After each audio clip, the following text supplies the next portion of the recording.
Y hoy es Jueves Cultural, queridos amigos. Y nuestro tema para este día lo hemos titulado Detener el tiempo. Pero siendo Jueves Cultural, por supuesto, nos abocaremos a una obra, a un autor. Una obra conocida de todos los tiempos, Peter Pan. Y nos acompaña pues alguien que siempre se ha abocado a profundizar en el gran mensaje filosófico que muchas veces estos aparentes cuentos para niños nos traen a todos nosotros también, los adultos. Me da un enorme gusto recibir a esta buena amiga, no solo personal, sino también del programa, por supuesto, que es la filósofa Esther Charavati, licenciada en filosofía y ya doctorándose también en pedagogía. Creo que ha logrado reunir lo profundo del pensamiento con la capacidad de transmitirlo de manera sencilla. Y bueno, nos tiene que llamar la atención y poner la vida muy alegre cuando alguien nos dice, es que recién regreso de un congreso. Y el congreso se tituló El Congreso de Peter Pan. ¿Qué pasaría si tú recibieras una invitación en tu correo electrónico que dijera, invitación al Congreso de Peter Pan? Como ella misma me dice, seguramente piensas que es un virus y lo aniquilas. Pero no, hubo un congreso de Peter Pan, por algo será. ¿Qué tan importante es esta obra? ¿Quién fue su autor? ¿Cuál es el mensaje que nos aporta? De esto vamos a estar conversando y de mucho más en este programa Jueves Cultural que hemos titulado Detener el Tiempo con la maestra filósofa Esther Charavati. Esther, bienvenida como siempre al programa. Rosita, muchísimas gracias. Siempre es una felicidad estar aquí contigo. Lo agradezco. Así que te agradezco muchísimo que me hayas invitado. Pues yo tengo que decirles algo muy importante a tus radioescuchas, a nuestros radioescuchas. Y es que si hay alguien que está muy apegado a esta versión tan linda y tan inocente de Peter Pan de Walt Disney, que lo piense bien antes de escuchar el programa porque va a cambiar. Entonces, que lo piense muy bien. Nuestra visión va a ser bastante más, un poco más siniestra, digamos. Pero bueno, yo les cuento un poco sobre el autor. El autor de esta obra es James Matthew Barrie, que es un escocés. La escribió hace aproximadamente 100 años. Bueno, de hecho, la novela se escribió hace 100 años, la obra hace un poco más. Y es una obra autobiográfica. Eso es muy interesante, porque uno no podría pensar que una obra tan llena de fantasía es autobiográfica. Barrie era bueno, no sé qué número, de 10 hermanos, y hubo un suceso trágico en su familia, y es que el hermano que le seguía en edad, el mayor a él, murió patinando en hielo a los 13 años.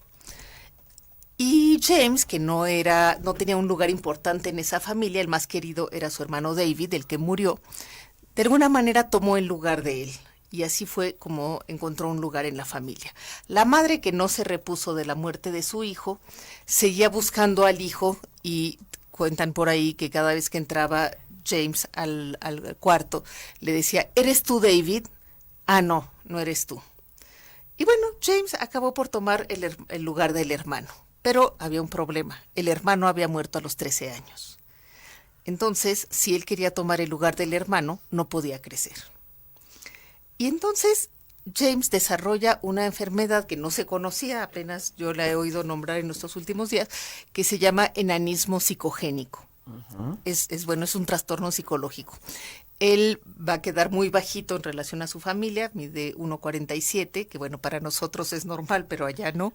Bueno, pero no para un hombre, ¿verdad? No para un pues hombre. Bueno, en México tampoco sería un enano, ¿no? Bueno, pero enano, así como de circo, no. No, ¿verdad? Me digo, sería un hombre bajito. Sí. Bueno, ella era muy bajito, tenía una voz de niño, nunca tuvo relaciones sexuales porque decía que requerían demasiada concentración y él no la tenía. Se casó, pero no tuvo relaciones sexuales. Ah, caray. Sus amigos eran niños. ¿Tenía mucha lana para que alguien se casara con él? Mucha. Ah, bueno. Además era un hombre muy encantador. Sí. Además, bueno, sus amigos eran básicamente niños y él decía que le daba terror tener que vivir como adulto, que a lo que le gustaba era jugar. Entonces él era realmente, bueno, como lo decía la canción que tan atinadamente nos pusieron hoy, era alguien que no quería crecer. Y ese va a ser el personaje de Peter Pan. durante toda su vida estuvo creando lo que después sería Peter Pan, pero escribió varias obras, siempre fue un escritor, siempre fue un buen escritor, pero la obra con la que pasó a la posteridad y que además él sabía que iba a quedar como mito fue Peter Pan. Peter Pan es un niño que cuando nace, el día que nace, se escapa de su familia porque oye a sus padres hacer planes para cuando él sea mayor. Están pensando si va a ser abogado y él huye de su casa. Y bueno, algunos sin darnos cuenta a veces huimos de la responsabilidad y de lo que es la vida. Bueno, hablábamos de que el tema que está detrás de esto es un deseo muy humano de detener el tiempo. En realidad, lo que quiere Barrie con esta novela es hablar de esta preocupación que todos tenemos de envejecer. En el primer párrafo del libro está la mamá de Wendy, viéndola. Wendy, está recordando cuando Wendy tenía 2 años y le dice, ojalá pudieras quedarte así, que es algo que uno siempre les dice a los bebés, ¿no? Claro. Y entonces el narrador dice, nada bueno sucede después de los...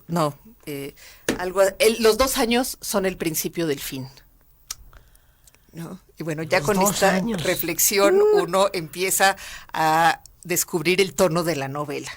Va a haber otro momento en que el narrador diga, nada bueno sucede después de los 12 años.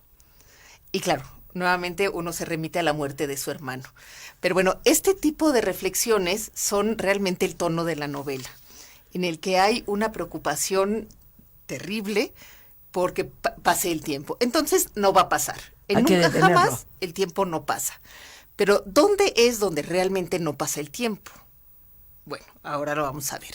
Les decía que Peter Pan escapa el día en que nace y se va a los jardines de Kensington. Bueno, está con los pájaros y no sé qué. Después va a los jardines de Kensington. Por donde vivía la princesa Diana. Fíjate. Así es. Y él recoge a los niños que cayeron de sus carritos por descuido de sus nanas. Y si a los 7 días nadie los recoge, él se los lleva a nunca jamás. Y entonces ahí uno ya tiene la idea de que esos niños murieron, porque si en 7 días nadie recoge un bebé, esos niños murieron. Entonces, de alguna manera, estamos hablando de que se los lleva a donde no pasa el tiempo, que es el otro mundo, el más allá.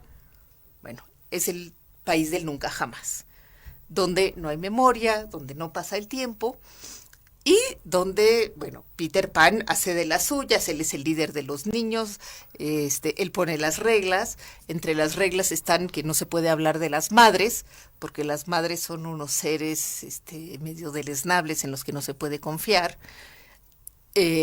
Los niños quieren hablar de las madres porque tienen un vago recuerdo. Y en algún momento en que Wendy está hablando de las madres con los niños, la llama Peter Pan y le dice, mira, te voy a decir algo sobre las madres, ¿eh? Cuando yo era chiquito y quise regresar con mi madre, volví y había barrotes en la ventana. Y ella estaba cargando a otro niño. Y el narrador dice, no sabemos si es cierto o no, pero eso fue lo que dijo Peter. Entonces, ahí hay un odio a las madres que uno tendría que revisar desde otro lugar, tomando en cuenta la biografía del autor. Claro. Pero entonces, nunca jamás es un lugar donde todos crecen sin madre. No hay adultos. Los únicos adultos que hay son los piratas, que son gente deteriorada. Uno los compara con estos Capitán Garfio. Niños. Claro. ¿Quién es el Capitán Garfio? El Capitán Garfio es un antiguo aristócrata noble que lo que le preocupa son las convenciones, el buen tono, las apariencias. ¿Se habrá visto bien esto que dije? Cuando yo hice esto con Peter Pan, ¿estuve bien o estuve mal? A él solo le preocupan las apariencias, como un buen inglés, ¿no?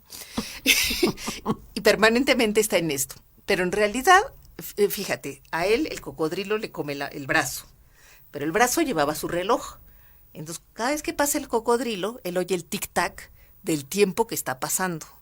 Por él pasa el tiempo, por Peter Pan no pasa el tiempo. Entonces, en realidad, su enemigo no es Peter Pan, es el tiempo que pasa. Entonces, los dos enemigos que se contraponen ahí es la eterna juventud frente a la edad, al tiempo que pasa y que nos va deteriorando y acaba con nosotros, es decir, la muerte. Bueno, ese es el tema de esta obra, ¿no?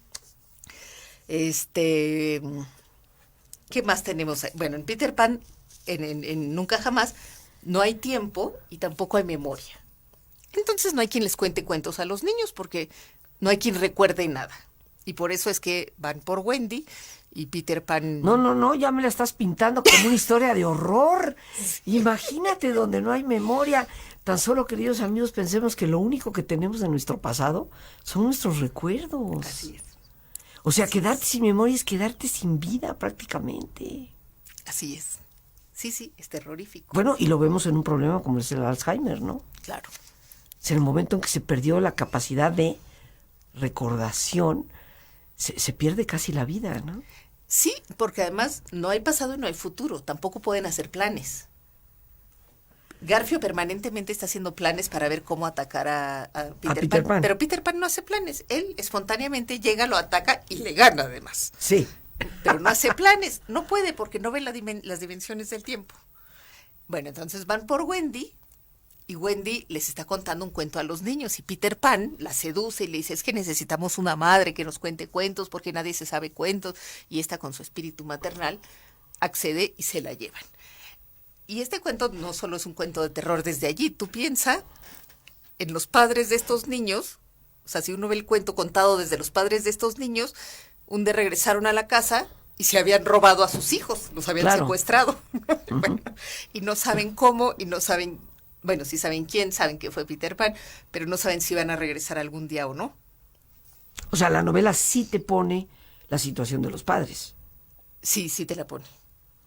Sí, porque eso nunca lo vemos ni en la película, ni en los cuentos que se ven para los niños. O sea, esto no aparece, pero tú nos hablas de una novela que es obviamente el fundamento real de todas las historias de Peter Pan, en donde sí hay una parte del libro que se replantea qué pasa en los padres cuyos niños se fueron al nunca jamás.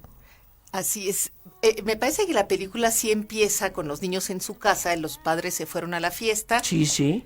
O sea, pero bueno, no hay la tragedia de los padres. No, para nada. Porque además, claro, la película de Walt Disney está edulcorada, ¿no? Es pura sacarina, ahí no hay tragedias, ahí todo, digo, lo peor que hay es Garfio. Sí. Y cuando le reclamaron a Walt Disney... Hasta el Garfio es simpaticón, ¿no? Claro. Dustin Hoffman. Claro. Hasta el Garfio es nuevo simpaticón. Exacto. Y Disney decía, es que eso es lo que yo leo en la novela. Yo no la cambié, esa es la novela. Claro, con eso de que cada lector lee su propia novela, bueno, eso era lo que leía Disney, queriendo hacer un cuento para niños. Porque evidentemente la novela en sí no está escrita para niños. Sí se puede leer, digamos, por adolescentes, pero no está escrita para niños. No, nos estás hablando de una obra medio terrorífica, ¿verdad? Pero que en todo caso, queridos amigos, es la obra real de Peter Pan, y que tú desde el lado filosófico, yo desde el lado psicológico te puedo decir, yo no he leído la obra original, lo confieso, pero se me antoja como un manual de psicopatología. Sí. Y claro, cuando encima nos añades que esto es una especie de autobiografía, dice, pero ¿cómo? ¿Cómo puede alguien haber sido realmente Peter Pan? Pero por la explicación que nos has dado, pues sí, alguien que se quedó con una estatura, con una voz y con una vida que no progresó a ser adulta. Y eso, pues, es una tragedia. Y bien, Esther, estábamos dialogando tú y yo aquí sobre esto, el autor, su triste y personal, trágica historia, y más trágico todavía cuando la obra es de tipo autobiográfico, y yo digo que bastante siniestra. Sí, bueno, yo te decía que cuando uno la analiza, y sobre todo la analiza a la luz de la biografía, resulta muy siniestra. Pero si no la analiza a partir de la biografía, la verdad es que la lectura es muy alegre. Yo leí muchas veces la novela sin registrar esta parte siniestra de la historia.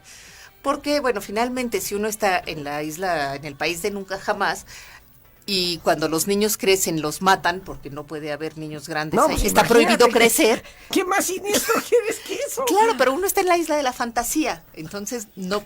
Y además está contado de una manera en que, bueno, así como Garfio mata a sus piratas, pues también los niños está prohibido que crezcan y punto. O, bueno, este asunto, por ejemplo, Campanita es esta hada chiquitita, que es tan chiquita que solo cabe en ella un sentimiento a la vez. A veces es muy buena y a veces es muy mala. Y cuando toca que sea muy mala, por ejemplo, cuando conoce a Wendy y se pone celosa, celosa, celosa, celosa, entonces decide que la maten. Entonces va con los niños perdidos y los niños perdidos les dicen, ¿qué es eso? Le dice, pues es un Wendy. ¿Y qué es un Wendy? Pues es un pájaro Wendy y Peter dijo que la mataran.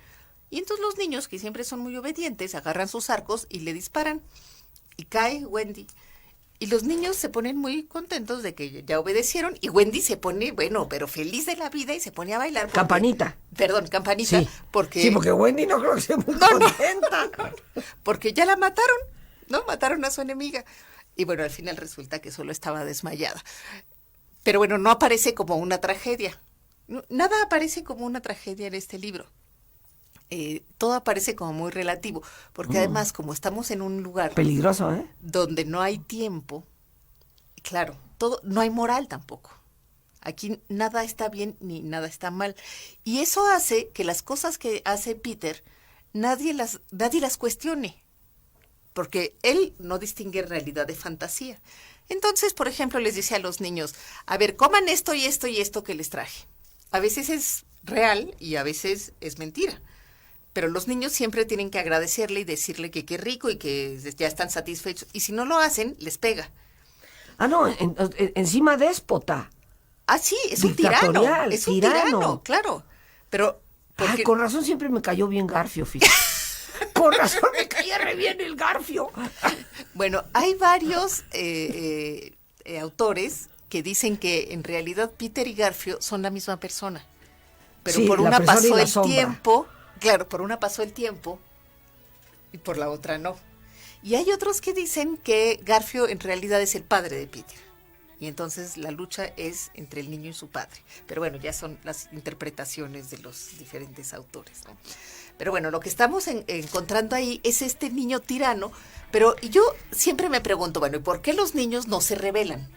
¿Qué pasa con esa bola de niños? Porque en realidad el trabajo que yo hice es un trabajo para trabajar bullying en las escuelas. Porque yo digo, ok, hay un niño que es un mandón, autoritario, violento, agresivo. ¿Pero qué pasa con los demás? Así es. Y bueno, lo que pasa con los demás es que por un lado tienen miedo y por el otro lado no juzgan al jefe.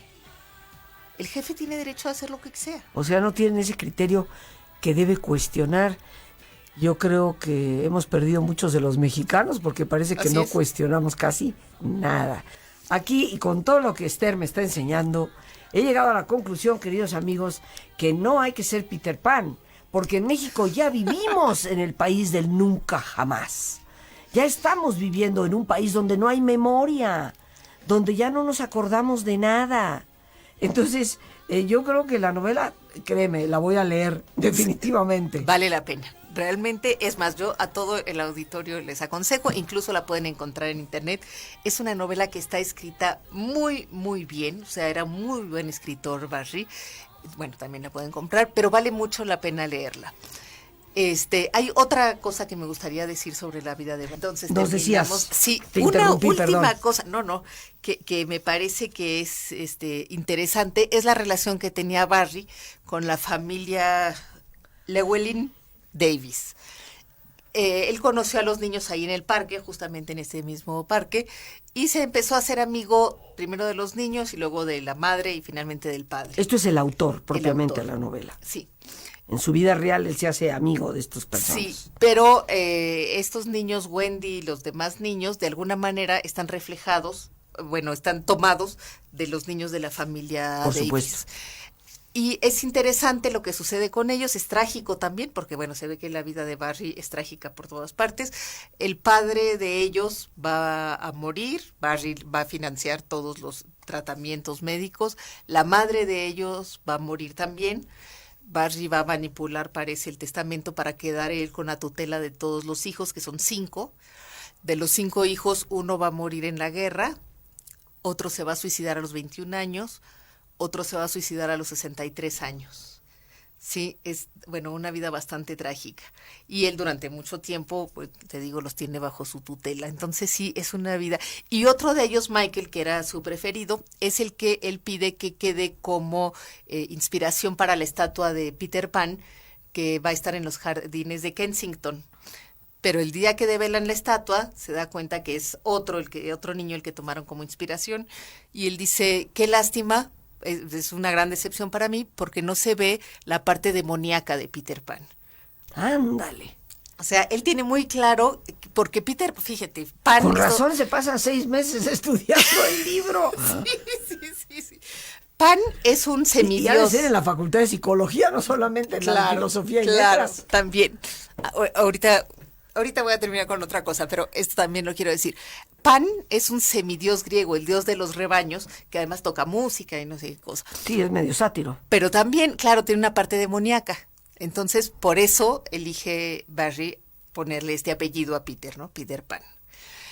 Bueno, esa era por una parte. Por otra parte, hay un libro que inventó el síndrome de Peter Pan, que no es un síndrome reconocido, pero que habla de estos hombres que llegan a una cierta edad, los 40 años, y quieren seguir siendo niños.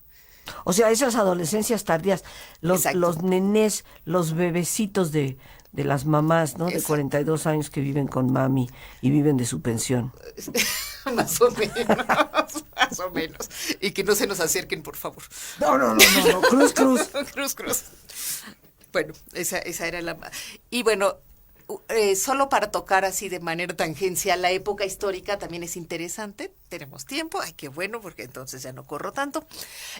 La época, esto es, bueno, principios de 1900, que es una época de gran exaltación de la juventud. Nacen los Boy Scouts, nacen los movimientos juveniles, y hay toda esta época de adoración de la juventud, de la rebeldía de la juventud. Y bueno, Peter Pan se inscribe, digamos, un poco en este movimiento.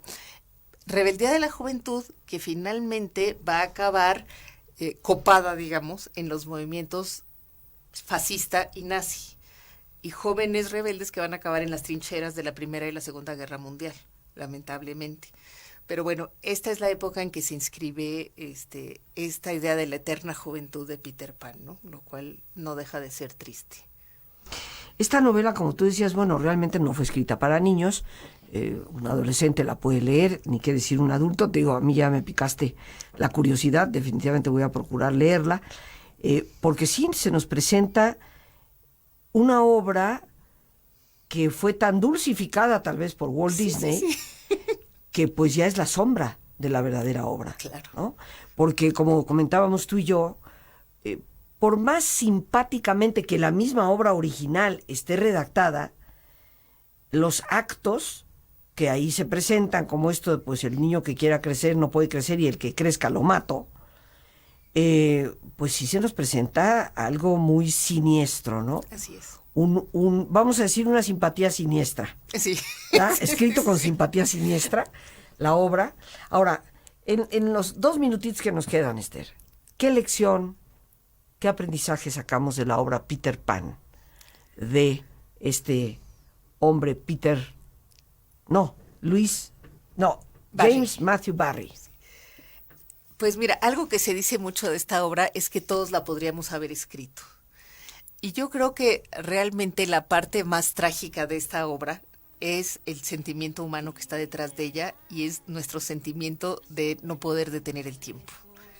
Realmente me parece que, bueno, que hay millones de obras en la literatura que reflejan este sentimiento. Y nosotros mismos, en la mañana viendo el espejo, comprando cremas, haciendo ejercicio, somos esos, tratando de detener el tiempo y diciendo, ¿cómo hago para verme más joven? Y yo creo que vale la pena, Esther, decir que este congreso del cual hablábamos al inicio del programa, Congreso de Peter Pan, pues no fue organizado por un centro de entretenimiento, sino que nada más y nada menos que por la Universidad Complutense de Madrid. Así es. Y que ahí pues se reunieron una serie de personas dentro de todas las facultades de la universidad y visitantes de prácticamente todo el mundo, para discutir una obra que es obvio que debe de tener una profundidad inmensa desde tu perspectiva literaria filosófica, desde la mía, desde un aspecto psicológico, ¿no? Ojalá quedemos convidados a leer el libro Peter Pan, la novela escrita por James Matthew Barrie. Esther, como siempre, te agradecemos enormemente estos deliciosos jueves culturales contigo. Al contrario, me siento muy feliz de estar aquí. Y te convocamos para que en otro programa nos hables de tu cuento de Peter Pan, de lo que tú has escrito respecto a Peter Pan, y que seguramente nos dejará un espejo en el cual vernos para poder identificar las áreas, a veces de nuestras niñerías y a veces de nuestra madurez. Las gracias a Dios por este espacio que nos permite compartir, a nuestra muy querida invitada, la filósofa Esther Charabati, y el más importante de todos, una vez más, gracias, muchas gracias por tu paciencia al escucharme, por ayudarme siempre a crecer contigo. Que Dios te bendiga.